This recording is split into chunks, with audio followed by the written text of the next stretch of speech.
मैंने last week आप सबको बताया था कि मैं सोशल स्टडीज़ का आपको एक पॉइंट ऑफ व्यू दे दूंगा कि किस तरीके से अब आपको प्रिपरेशन करना है।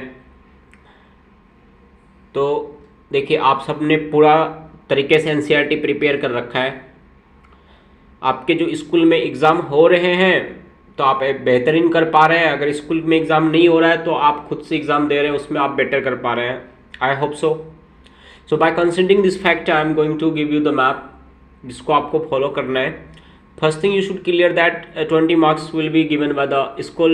ओके, सो सिंपल सी बात है, अगर आप में का परफॉर्मेंस स्कूल में बेस्ट है तो स्कूल आपको 20 मार्क्स दे देगी। तो उसका टेंशन नहीं लेना है, क्योंकि स्कूल को खुद दिखाना होता है कि हमारे यहाँ से इतने परसेंटेज बना है ना, क्योंकि स्कूल का कंपटीशन होता है।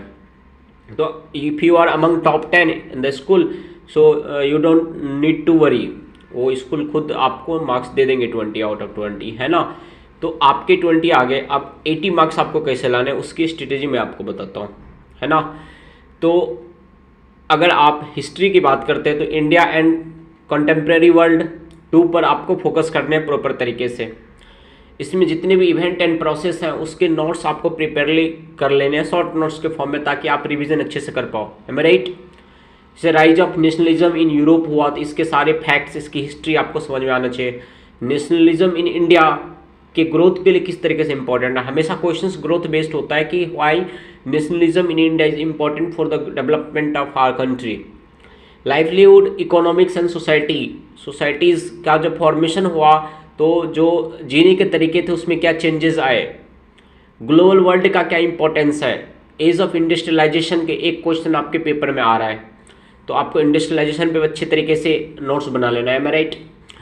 Everyday life, cultural and politics पे मैंने लास्ट एपिसोड में बात कर रखा है, तो उसको आप देख लीजिए। और जो आपका प्रिंट कल्चर हो गया है ना, और मॉडर्न वर्ल्ड हो गया, इसमें किस तरीके का रिलेशन है ना, इसमें आप डिजिटल वर्ल्ड के पॉइंट को भी ऐड कर सकते हैं। तो इस तरीके से आप ओके कनेक्ट करेंगे तो फिर आपको ये नहीं कि एनसीईआरटी में जो लिखा है सिर्फ वहाँ तक आप अपने आप को सीमित रखना है, नहीं, आपको क्या करना है ना, खुद से भी कुछ पॉइंट ऐड करना है ना, जो आपके परफॉर्मेंस को क्या करेगा, बूस्ट करेगा। यस और no, clear up to year, note down. जो मैंने बोला इनको फास्टली आप नोट डाउन कर लीजिए आप लोग, ठीक है। चलिए, कंटेम्प्रेरी इंडिया की बात करेंगे तो इसमें आपको रिसोर्सेज एंड डेवलपमेंट पे फोकस करना है। फॉरेस्ट एंड वाइल्ड लाइफ के जितने भी एक्ट हैं उसको आप तैयार कर लीजिए। वाटर रिसोर्सेज देख रहे हैं, वाटर क्राइसिस किस तरीके से आ रहा है आज के समय में, उस पर आप काम कर लीजिए। एग्रीकल्चरल ओके की जो समस्या है उसको आप कैसे बेहतरीन कर सकते हैं, उससे रिलेटेड सारे पॉइंट अच्छे से प्रिपेयर नोट्स कर लीजिए। मिनरल्स एंड एनर्जी रिसोर्सेज से कोल बेस्ड है ना, तो कोल पे जो आप इलेक्ट्रिसिटी का प्रोडक्शन कर रहे थे उसके क्या आपके डिसएडवांटेज हैं, कोयला से अगर आप ट्रेन चलाते हैं उसके क्या डिसएडवांटेज है, ये सारे पॉइंट आप ऐड कीजिए अपने तरीके से, तो आपको फिर कॉन्सेप्ट क्लियर आ जाएगा, ठीक है ना। मैन्युफैक्चरिंग इंडस्ट्रीज का कितना इंपॉर्टेंट है ग्रोथ के लिए, है ना। और लाइफ लाइन्स जो होता है नेशनल इकोनॉमी पर काम कीजिए, है ना। आपको जीडीपी क्या होता है, जीडीपी किस तरीके से कंट्री के डेवलपमेंट के लिए को इम्पैक्ट करता है, कितने दिनों पर इसको मेजर करते हैं, इसके लिए क्या क्या हम पैरामीटर्स को कंसीडर करते हैं, इनके क्या क्या बैरियर हैं, और यह किस तरीके से हमें इंटरनेशनली दिखाता है कि हम कितना इम्प्रूव कर पा रहे हैं अपने आप को, है ना, ईयरली और मंथली बेसिस, क्वार्टरली बेसिस। इस तरीके से अगर आप पॉइंट डाल पाएंगे तो आपके मार्क्स अच्छे आएंगे, और आपको साथ में डेटा भी एड ऑन करने हैं ना। सो दैट पॉलिटिक्स पे तो पॉलिटिक को आपको अच्छे से आप लोगों ने नोट्स बना भी रखा है, ओके, बहुत अच्छा लगता है पता जब चलता है कि आप लोग नोट्स बना रहे हो, है ना। तो उसका टेंशन आपको नहीं लेना फिर, है ना। पावर शेयरिंग पर काम कीजिए, पावर शेयरिंग काफ़ी इंपॉर्टेंट है। Decentralisation, centralisation of power, how works in our country. Federalism पे एक क्वेश्चन आएगा आपके 2023 में, लिख के ले लीजिए, इसके बिना क्वेश्चन पेपर बनता ही नहीं है। फेडरलिज्म पे काम कीजिए, व्हाट इज फेडरलिज्म, यही क्वेश्चन आता है छप के। जेंडर, रिलीजन एंड कास्ट, इस पर काम कर लीजिए थोड़ा बहुत, ताकि कोई क्वेश्चन आया तो वहाँ से आप क्वेश्चन कर पाए। पॉलिटिकल पार्टीज पे 2 क्वेश्चन आते हैं, regional political parties, local political parties, national political parties. तो ये दोनों क्वेश्चन टॉपिक को ही तैयार कर लीजिए, आपका काम हो जाएगा। डेमोक्रेसी के क्या क्या बेनिफिट है, आउटकम्स क्वेश्चन पूछा जाता है, ओके, बेनिफिट। तो आपसे जब बेनिफिट पूछा जाए तो बेनिफिट मेंशन करना है। मोस्ट ऑफ द टाइम आपको बेनिफिट ही पूछा जाता है, डिसएडवांटेज रेयरली पूछा जाता है।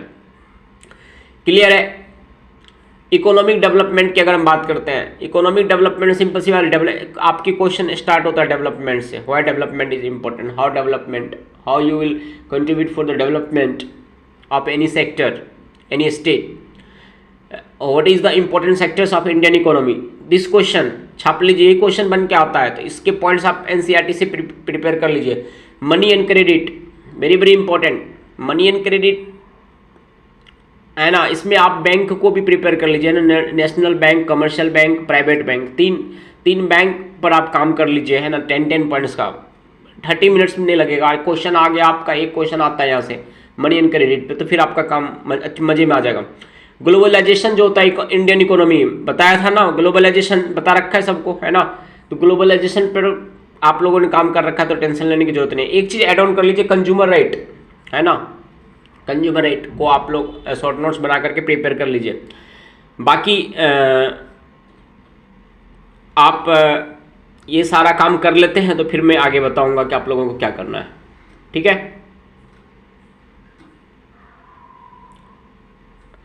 हाँ, राइट डाउन कर लीजिए सब।